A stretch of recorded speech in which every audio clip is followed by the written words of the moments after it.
So you're in a relationship with the avoidant, and then they hit you with the bombshell.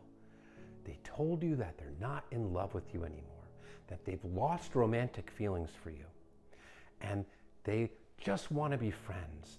They love you, but they're not in love with you, that they just lost their feelings.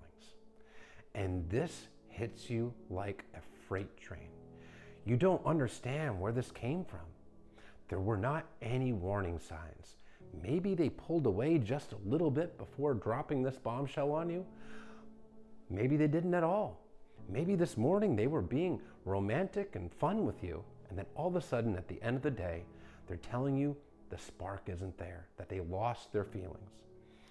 And you were wondering what happened and what did you do wrong? Well, in most cases, it's not anything that you did wrong, and it's everything that you did right. You see, avoidants, well, they fear emotional intimacy. From childhood, their caretakers, their parents, were not emotionally there for them. They were emotionally neglected, and they were not free to express their emotions or their feelings. So the avoidant grew up feeling unlovable because they didn't receive love, and they didn't learn how to express their feelings. So they bottle and suppress their feelings. And they learn the way to handle problems in life is to run from them, to not handle the problem, to avoid it. That's why they're called avoidants. So the avoidant carries forward this feeling of being unlovable and a lack of ability or willingness to communicate. So when something triggers their avoidant fears, the avoidant quickly deactivates. And this deactivation means they take their feelings for you, they bury them deep, and they shut down. They avoid the problem, and they can run away and even discard a partner altogether without any kind of warning.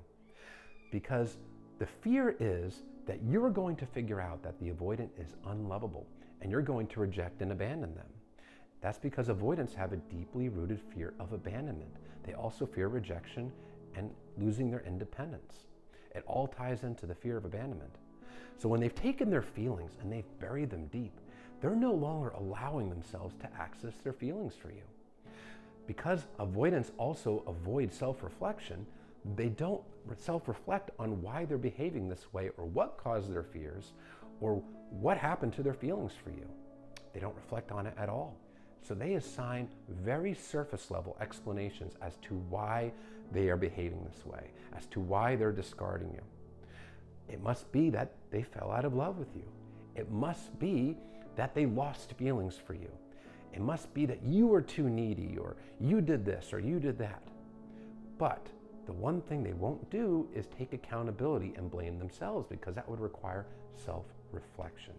Because when you self-reflect, you have to face your feelings, face your fears, see where you've gone right, see where you have gone wrong, take accountability. That's painful. The avoidant has learned their entire lives not to do that. So they run from that. So they tell you those surface level explanations. And they'll even convince themselves that they lost feelings for you. But reality is it happens out of nowhere because something triggered their fears. And the fears are usually triggered because the relationship is going well, because you're growing close. They fear emotional intimacy and you're getting too close to their heart, and that scares them, so they need to keep you at an emotional arm's length. It's a way of defending themselves. It's a way of protecting themselves. It's an unhealthy way of doing so, but it's why they do it. It's not that the feelings for you are actually gone. They've just buried them, and they don't allow themselves to access them anymore.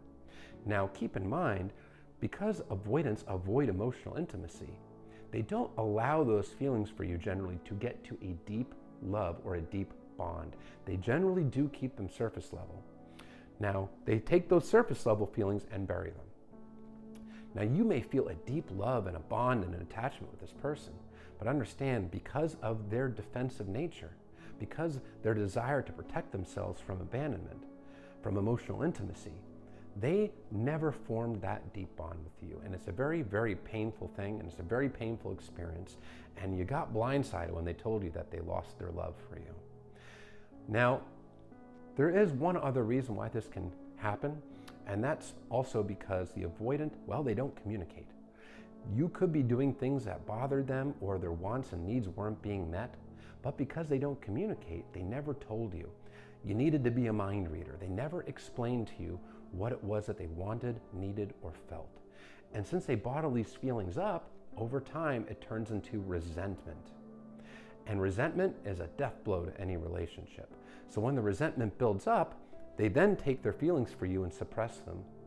And again, assign surface level explanations as to why they're behaving this way. They don't reflect on why they didn't communicate with you. They don't reflect on why the relationship is in trouble or ending. They don't reflect on any of it because that would require accountability, which is kryptonite.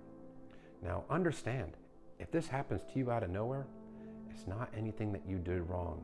You didn't force this person to not communicate. You didn't cause their unhealed attachment wounds.